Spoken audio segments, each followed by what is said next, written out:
his right side. You're just going to move him across like that. What part?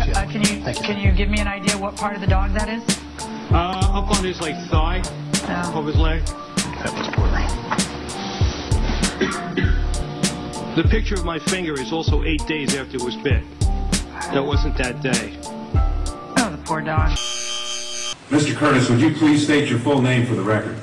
My name is Clinton Eugene Curtis. And where do you reside? Tallahassee, Florida. And what is your profession? I'm a computer programmer. Would you please speak into the microphone so the audience can hear your testimony? I'm a computer programmer. Mr. Curtis, are there programs that can be used to secretly fix elections? Yes. How do you know that to be the case? Because in October of 2000, I wrote a prototype for President Congressman Tom Feeney at the company I worked for in Oviedo, Florida, that did just that. It would rig an election? It would flip the vote 51-49 to whoever you wanted it to go to and whichever race you wanted to win. And would that program that you designed be something that elections officials that might be on county boards of elections could detect? They'd never see it. Mr. Would you answer that question once again? They would never see it.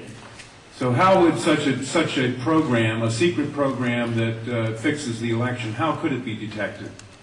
You would have to view it either in the source code, or you'd have to have a receipt and then count the hard paper against the actual vote total. Other than that, you won't see it.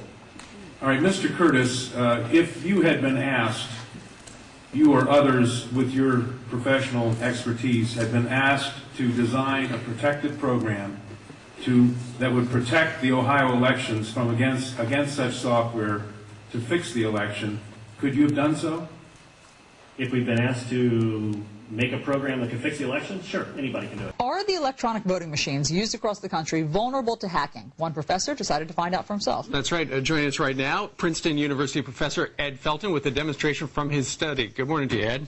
Good morning. Also, right over there across the studio, you've got the two kids from Princeton who actually did this work, Ari and Alex. Now, tell us, 5% of the country votes with machines like this, right? Yes, that's right. And you are able to hack into it in 10 seconds.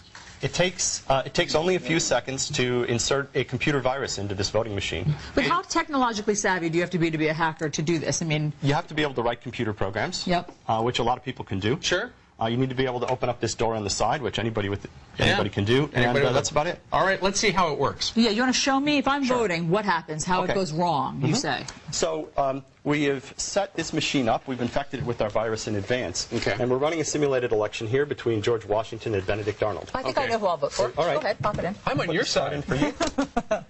Okay. And just wait a second. So when I go to vote at an electronic voting machine, it looks similar. It's just like this. Just like this. 5% of the country. Okay, so I say start. Yes.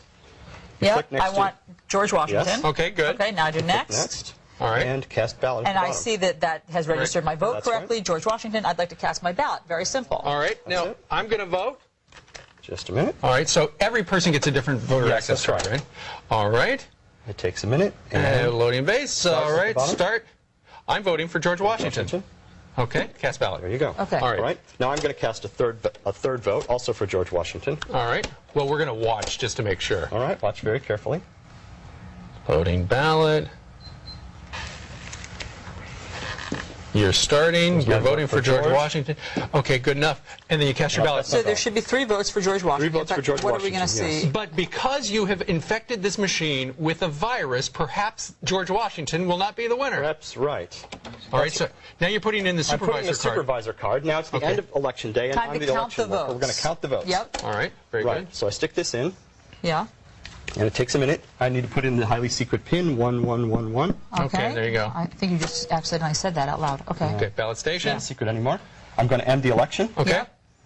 And that's okay with me. Yep. Okay. And now I'm going to print the results on this printer. Okay, over here. quickly, very quickly. Yes. And the results will come out. So here's what happened. Yeah.